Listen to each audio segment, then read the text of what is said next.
আপনারা প্রত্যেকেই এক একজন পোড় খাওয়া রাজনৈতিক কর্মী। নিশ্চয়ই আপনারা বুঝতে পারছেন কোথাও হয়তো কেউ কেউ কোনো কিছু করার চেষ্টা করছে, যার মাধ্যমে জনগণের সেই প্রস্তাবিত গণতান্ত্রিক যে যাত্রা, সেই যাত্রা ব্যাহত হতে পারে। কাজেই শহীদ জিয়া এবং দেশনেত্রী খালেদা জিয়ার প্রত্যেকটি সৈনিকের কাছে আমার আহ্বান, আপনাদের প্রত্যেককে সচেতন থাকতে হবে। বিগত দিনে স্বৈরাচারের বিরুদ্ধে আপনারা যেভাবে দল এবং জনগণকে একসাথে ঐক্যবদ্ধ রেখেছিলেন, সেই কাজটি এখনো শেষ হয়ে যায়নি। এই কাজটি আমাদেরকে অব্যাহত রাখতে হবে। বাংলাদেশের সবচেয়ে বৃহৎ রাজনৈতিক দল হিসেবে আমাদের উপরে এর দায়িত্ব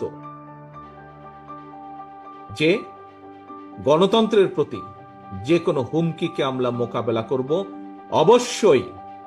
অবশ্যই সেই পদ্ধতিতে, যে পদ্ধতি জনগণ সমর্থন করে। অবশ্যই এমন কোন পরিস্থিতিতে বা এমন কোন পদ্ধতি আমরা অনুসরণ করব না যেই পদ্ধতিতে জনগণের শান্তি এবং শৃঙ্খলা নষ্ট হয়, শান্তি নষ্ট হয়, এমন কোন পদ্ধতি অবশ্যই নয়। আমাদের রাজনৈতিক দল হিসেবে আমাদের দায়িত্ব গণতন্ত্রকে কোনোভাবেই যাতে কেউ বিঘ্নিত করতে না পারে। 1971 সালে লক্ষ মানুষের প্রাণের বিনিময়ে এই দেশ অর্জিত হয়েছে। পরবর্তীতে আরো হাজারো মানুষের আত্মদানের বিনিময় লক্ষ মানুষ অত্যাচারিত, নির্যাতিত হয়েছে। তারপরেও থেমে থাকেনি গণতন্ত্র পুনরুদ্ধারের আন্দোলন।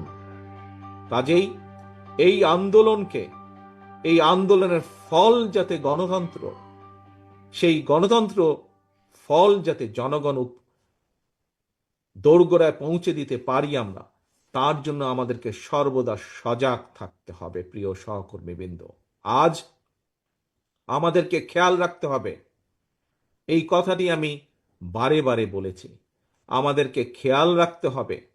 একটু আগে এখানে একজন বক্তা বলেছেন যে বেশ অনেকবার আমি বিগত 1 বছরে বলেছি, আমরা যত যাই মনে করি না কেন, যে আমাদের অনেক নেতাকর্মী হয়তো ভুল করে মনে করছেন যে আগামী দিনের নির্বাচন হয়তো সহজ হবে। আমি আজকে থেকে 1 বছর আগে বলেছিলাম, আমরা যত সহজ ভাবছি তত সহজ নয় ব্যাপারটি।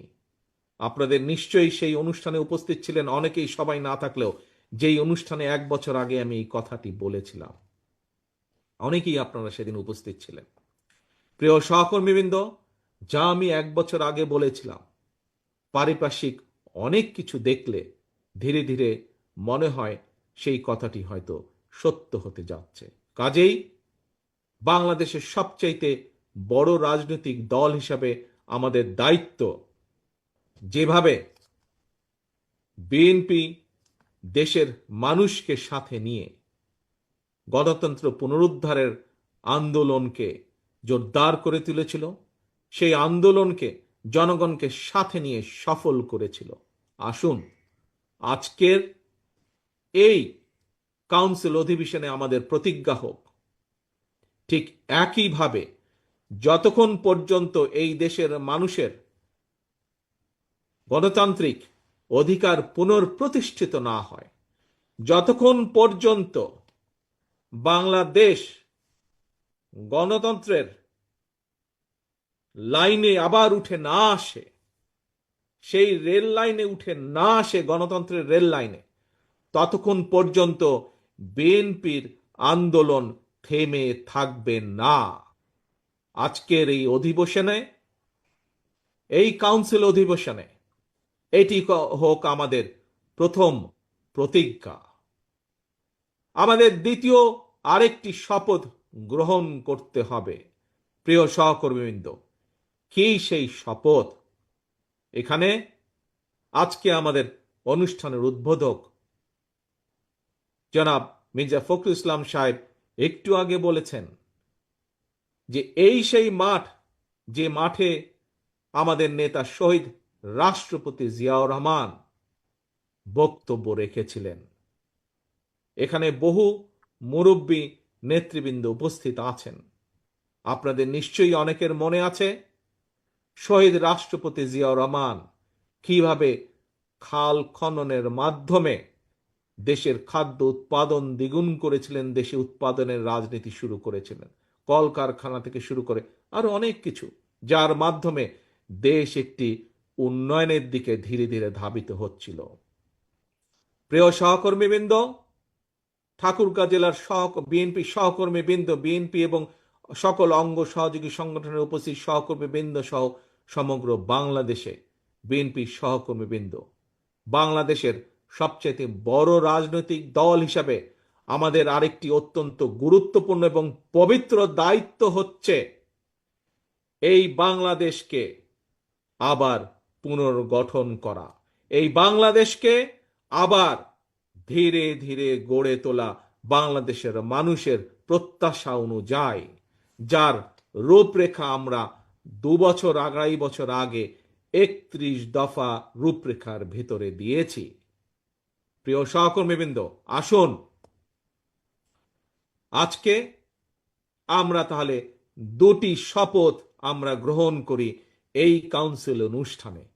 এক, যে কোনো মূল্যে যতক্ষণ পর্যন্ত আমাদের প্রিয় মাতৃভূমি বাংলাদেশ গণতন্ত্রের যাত্রায় ফিরে না আসবে, গণতন্ত্রের রেল লাইনে চলা শুরু না করবে, ততক্ষণ পর্যন্ত বিএনপি শহীদ জিয়া, খালেদা জিয়ার প্রত্যেকটি নেতা কর্মী অতন্দ্র প্রহরীর মতন জেগে থাকবে এবং গণতন্ত্র পুনরুদ্ধারে কাজ করবে।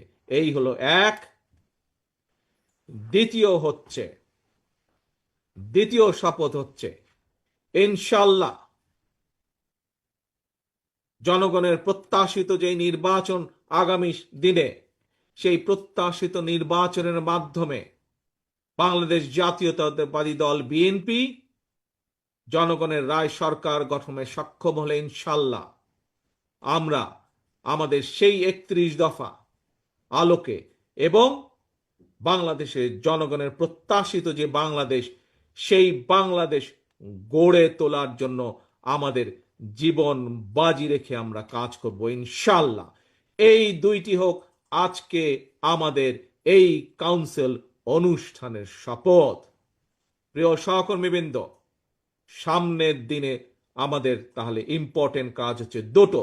এক, যে কোনো মূল্যে বাংলাদেশের বিরুদ্ধে ষড়যন্ত্রকে রুখে দিয়ে গণতন্ত্রকে প্রতিষ্ঠা করা। দুই, যে কোনো মূল্যে বাংলাদেশকে জনগণের প্রত্যাশা অনুযায়ী সেই সুন্দর